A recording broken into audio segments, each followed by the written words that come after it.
morning, everyone. I'm Kristi Noem. I'm the Secretary of the Department of Homeland Security, and we just recently, in the last couple of days, have had one of our own that has been attacked and has been harmed dangerously by violent criminals that have been run loose here in New York City, but also in this country, as a result of sanctuary city policies and the policies of the Biden administration. I just want you all to know that we have our hearts and our prayers going out with our officer and with his family and his friends, and we'll be lifting him up in prayer for his quick recovery and his healing from this terrible tragedy that has befallen him. Listen, our officer was off duty on Saturday evening when him and his friend were attacked. They were attacked by two individuals that were set on robbing them, and thankfully he had his service weapon with him and was able to defend himself and his friend and injured one of those individuals that was trying to do them harm. His quick action speaks to his tenacity and his excellence in training and skill, and because of that, one of the perpetuators was wounded in this interaction and was incarcerated when he came in to get medical treatment. One of the suspected attackers, the one that was injured, his name is Miguel Francisco Mora Nunez, a Dominican national that was entering into this country illegally back in 2023. He was then released back into this country by the Biden administration. Miguel Francisco Mora Nunez is and has a rap sheet that is a mile long. He was arrested. He was charged with grand larceny and also assault. The state of Massachusetts has an active warrant out for him for armed robbery with a firearm. He also has many other charges against him, such as kidnapping and witness intimidation. There's absolutely zero reason that someone who is scum of the earth like this should be running loose on the streets of New York City.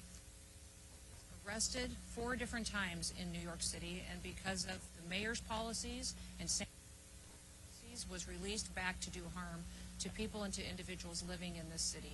Make no mistake, this officer is in the hospital today fighting for his life because of the policies of the mayor of this city and the city council and the people that were in charge of keeping the public safe.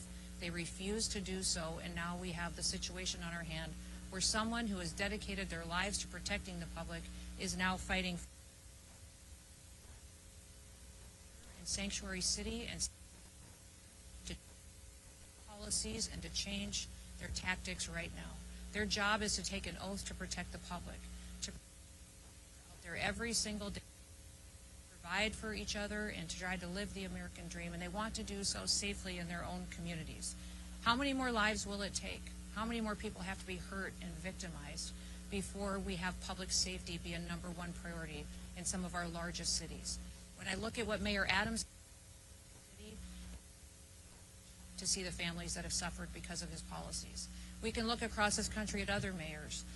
We look at Mayor Wu in Boston and what has happened there under her watch. What's happened in LA with the riots and the violence and the protests that have gone on because of Mayor Bass and what she has perpetuated. When you look at Mayor Johnson in Chicago and how devastating it is to live in that city, in some of those poorest communities, how they suffer every single day with the violence that's in front of them, just because these individuals are protecting criminals. They're protecting criminals who go out and murder, rape, rob. They perpetuate violence on our children. They traffic them and drugs and damage this country every single day under the protection of Sanctuary City and governors who put in place these policies that allow them to perpetuate these crimes with no consequences. What I would say is today, my hope is that this would wake up these individuals and they would recognize that they can't keep letting these dangerous criminals go free. They can't continue to let these individuals be brought in for crimes they're committing against the public and then releasing them right back onto the streets with no consequences whatsoever. Fortunately for us today, our officer survived. He survived. He's going through a very difficult time, and I would ask that you respect him and his family and his friend who was with him and what they have gone through. But I would also say that we can't guarantee that the next victim of these dangerous criminals will be treated the same or will be able to get through this dangerous situation. We were able to bring the second individual in and have detained him as well, and he will face consequences and hopefully strong prosecution in his involvement on Saturday night. But my hope is that we can continue to, when ICE is out in our communities and they're lodging detainers against individuals, that we would have a city like New York City start to honor them and allow us to bring these criminals to justice, allow them to get them out of our communities so that they can't continue to hurt people like we saw on Saturday night. We still have a lot of work to do. We've seen violence against our officers go up over 830% just in recent days because of the rhetoric out of politicians and the rhetoric out of individuals who are letting this victim against the public. So I would call on everybody today to how in one moment someone's life can change, their whole family can change. And it is happening every day across this country. And this officer and his family, while today they are suffering, they still continue to serve the public and recognize that they want to go back out and make sure that they're doing all that they can to uphold the rule of law in this country.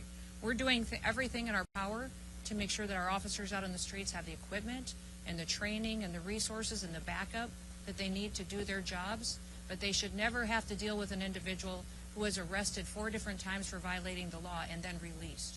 And that individual was released on the streets of the city because of Mayor Bass's policies and because of his city council's policies and because of politicians who talk big and then people get hurt. People get hurt, and in many cases they end up losing their lives. Let's hope that that's never true and that today is the day that those policies change and people get the courage to make sure they're making the decisions that actually do protect people going forward. We're going to bring the perpetuators of violence to justice. President Trump has promised that for the American people, and he's going to follow through on it.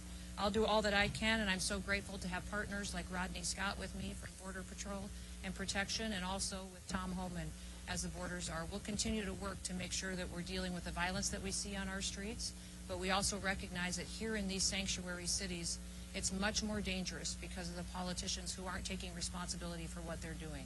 They're setting the American to become victims of crime, and it has to stop today. I'd ask you all to keep our law enforcement officers in your prayers, their families, as they face the environment that they do every day while they do their job.